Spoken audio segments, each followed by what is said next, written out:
मित्रांनो, छत्रपती संभाजीनगर की औरंगाबाद, अजूनही काही ठिकाणी तुम्हाला औरंगाबाद हाच शब्द वापरावा लागतो. कायद्यानुसार तसा आहे, कारण त्यामध्ये संसदेनं किंवा राज्य शासनानं केंद्र शासनानं बदल केलेले नाहीत.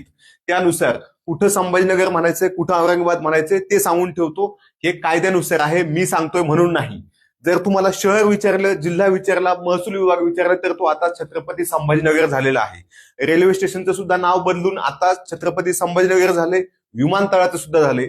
परंतु जे उच्च न्यायालयाचं खंडपीठ आहे त्याचं नाव मात्र अजूनही औरंगाबाद खंडपीठ असंच आहे. औरंगाबाद खंडपीठ असं पुढे बऱ्याच दिवस राहणार आहे, कारण मुंबई उच्च न्यायालय आपण जरी म्हणत असलो तरी त्याचं नाव त्यांच्या बोर्डवर सुद्धा अजून बॉम्बे हायकोर्ट किंवा बॉम्बे उच्च न्यायालय असंच आहे.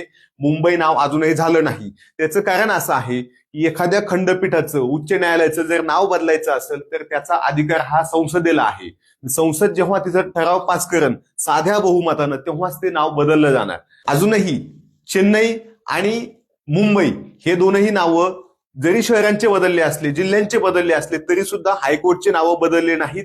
तसंच अजूनही संभाजीनगर नाव बदललं असलं तरी तिथं खंडपीठ औरंगाबादच आहे. ज्यांना कोणाला विरोध करायचा आहे त्यांनी तिथं खंडपीठात जाऊन करा किंवा संसदेत जाऊन करा. जी माहिती विद्यार्थ्यांच्या कामाची आहे ती आम्ही सांगितली आहे की खंडपीठ म्हणलं की औरंगाबादच म्हणावं लागेल, कारण तिथं तसं आहे, रेकॉर्डला तसं आहे, संसदेत तसं आहे, सर्वोच्च न्यायालयात तसं आहे. म्हणून हे असंच आहे. इतर ठिकाणी मात्र सगळीकडे आता संभाजीनगर झालेलं आहे.